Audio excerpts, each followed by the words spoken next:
Pemirsa, Ketua Komisi 3 DPR RI Habibur Rahman turut menyoroti kasus aksi polisi tembak polisi yang terjadi di Polres Solok Selatan, Sumatera Barat.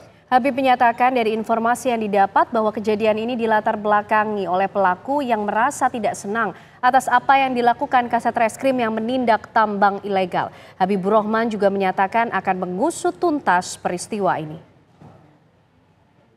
Saya duga pasti merupakan pembunuhan berencana, ya, karena dia menggunakan pistol menembak, ya, sudah merencanakan untuk menembak. Saya menduga itu pembunuhan berencana, tapi nanti penyidik silahkan memprosesnya. Selain itu latar belakangnya dari informasi yang kami dapat adalah terkait, ya, bahwa ada yang menyebutkan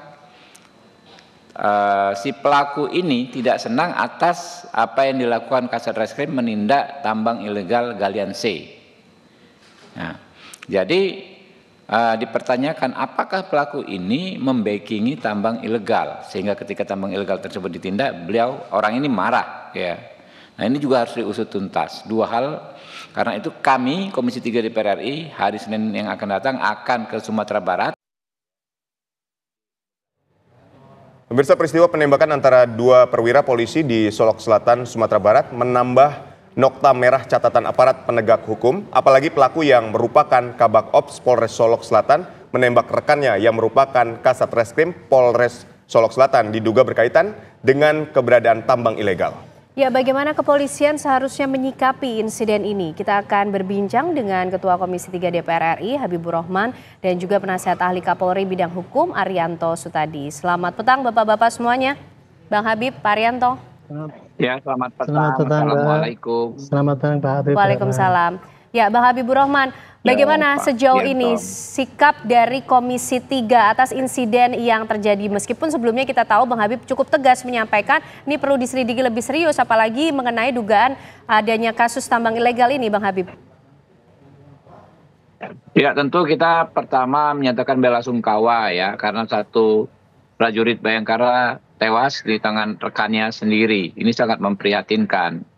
Nah, ada dua hal yang harus diusut. Pertama, pelaku, ya, yang brutal tersebut memang harus ditindak secara tegas, baik dalam konteks pidana maupun konteks disiplin dan kode etik.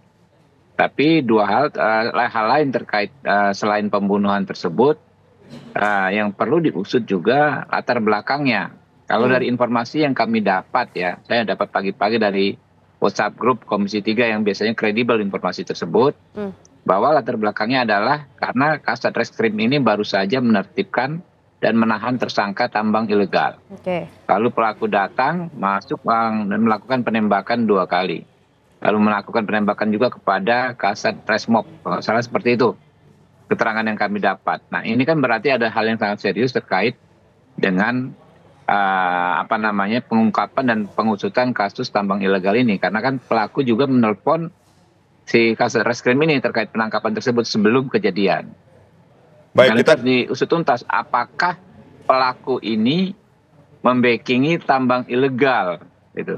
Kalau membackingi tambang ilegal tentu itu dua masalah yang berbeda dengan yang tadi pembunuhan tadi, ya, yang juga harus diusut tuntas dan harus dimintai pertanggungjawaban secara hukum sudah berapa lama dan dengan siapa saja beliau melakukan. Ya, baik.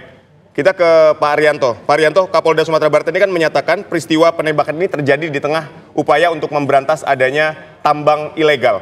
Lalu sikap seperti apa yang harus dilakukan polisi ketika ada kasus tembak-menembak antara polisi yang berlatar belakang tambang ilegal ini? Ya, apapun yang terjadi polisi harus mengusut, ya. Itu kejadian tembak-menembak itu apa penyebabnya dan kemudian bagaimana kejadiannya. Dan kemudian apa motifnya. Saya tadi juga sudah menelpon Bapak Kapolda dalam rangka memang menyatakan kasus ini dalam rangkaian penertiban galian C. Sesuai dengan perintah dari Presiden kan kita harus menindak semua illegal logging, illegal mining dan sebagainya. Dan si wilayah itu juga Kapolda mengeluarkan perintah dan kemudian ditaati oleh para Kapolresnya untuk menertibkan tambangan liar. Nah, kalau di wilayah-wilayah kecil seperti di Tangerang termasuk di Sumatera Barat itu yang banyak ke sana adalah galian C. Galian C itu kan pasir itu, ya. Itu sudah banyak sekali terjadi sejak dulu itu, yang banyak sekali masyarakat yang nambang ya, kemudian dijual di antara daerah situ saja itu.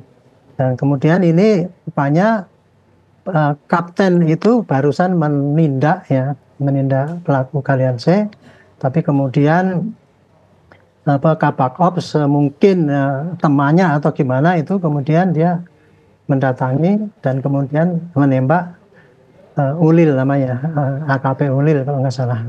Ya. Dan kemudian habis itu malah datang ke Polres juga, ke rumah Kapolres nembak-nembak. Jadi seperti orang kalap itu gitu, nembak sampai 7 peluru gitu. Dan kemudian tadi malam juga sudah tertangkap. Itu penembaknya, Kabakopnya itu adalah Brimob ya, pangkatnya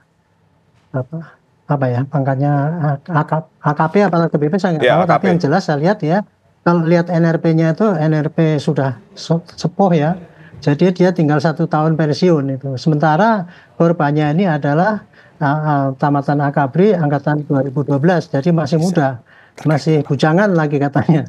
Dia mantan ajudan dari Jawa Tengah, kemudian habis sekolah kemudian dipromosikan di sana. Dan itu intinya adalah korban kasat reserse itu adalah, menurut dari pengamatan sementara ini, adalah orang yang baik bertugas, sementara yang menembak itu adalah mantan Brimob dan Kabak Ops yang sudah hampir pensiun. Kurang lebih gitu yang saya dengar. Oke. Baik, peristiwa penembakan yang kemudian melibatkan antar oknum polisi ini tidak kali ini saja terjadi. Bahkan juga informasinya berkaitan dengan adanya aksi pembunuhan berencana. Bang Habib mungkin nanti bisa menjawab mengenai hal ini, tapi usai jeda Bang Habib kami kembali untuk Anda pemirsa.